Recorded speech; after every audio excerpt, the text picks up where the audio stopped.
नेतृत्व पण दिलं. रामदास आठवलेंचं आत्ताच त्यांनी सांगितलं की तिसऱ्या वेळी पुन्हा चौथ्या वेळी पण आम्हीच येणार आहोत.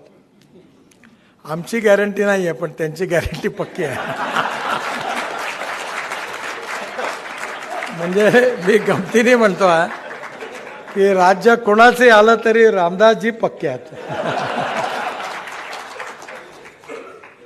कारण त्यांनीच हे एकदा प्रकट भाषणात सांगितलं.